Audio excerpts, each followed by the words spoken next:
Yesterday, I came to Nyamira County for a funeral for a very close relative. And my client, one, Mr. Masengeli, was supposed to appear before the judge for mitigation and sentencing. It's unfortunate I was not present. And he failed to attend because of reasons that the court was told. But very many issues have arisen out of the Masengeli saga. One, who is my client? That is Masengeli. Number two, what is the politics behind the persecution of one acting Inspector General of Police? Three, what is the import of the orders given by the judge in terms of the national security and in terms of the way going forward? First of all, my client Masengeli comes from the Administration Police Service.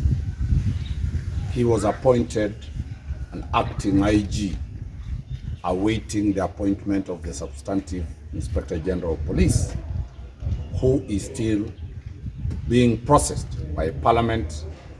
He has undergone vetting at the Senate. He's awaiting the National Assembly. Then if he passes, then his name will be forwarded to the President for appointment. As he is there, Mr. Masengeli, one, joined the Kenya Police in 1989 as a police constable. He rose through the ranks from a constable to a corporal, to a sergeant, to an inspector, to a chief inspector, to a superintendent of police, to an assistant inspector general of police, to a commissioner of police, to the position he is now, the DIG, the Deputy Inspector General in charge of the administration of police. Masengeli has a bachelor's degree from Kimathi University, Dedan Kimathi University. He has a master's degree from the same university, that is Dedan Kimathi University. He is an ongoing student at USIU, pursuing the doctor's degree. And therefore, when you look at the competence of that person, you will understand that he's not there by accident.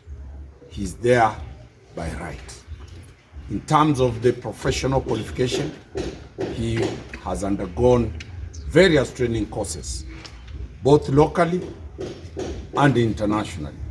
And his CV, when you look at it, you get to understand that he's the richest CV in the police circles. So the question that arises, why is Masengeli facing what he's undergoing? The questions of politics is that once the IG resigned, IG Kome, the position fell vacant. There are people who believe that in the event Parliament does not approve the proposed substantive IG, that is Mr. Kanja, because of any other reasons that are known by Kenyans, either one, that he comes from the same region with the CDF, the Chief of Defense Forces, and he also comes from the same place, same ward with His Excellency, the Deputy President of the Republic of Kenya. If Parliament will demand that there must be the face of the Republic of Kenya in security apparatus, then they reject him. The most probable candidate to get that position is Masengeli. So, the politics of succession seems to have started honestly. The question before the court was that there were activists who went missing. The Law Society of Kenya,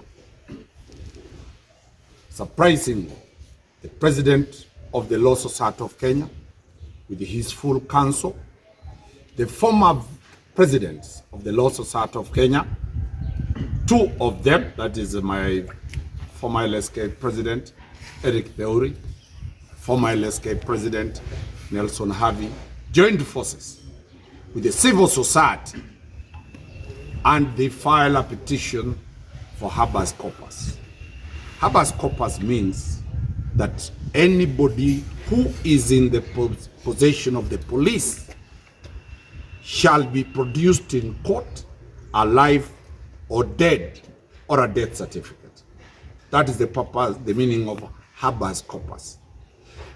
Among the people who are sued is my client, the acting IG Masengeli. Masengeli did an affidavit. He responded to that affidavit. And in the content of the affidavit, it was very clear that the activists were never in any police custody. They were never in any police Land Rover. They were never in any police cells. So the police cannot be held liable for people who were not in their custody. But my client undertook that in their role as prescribed in Article 244 and 245, creating the National Police Service Commission service, they will investigate. They have opened an active inquiry file at Kitengela Police Station. They have opened a file at the DCI offices. They have opened files all over, and anybody with information can give that information.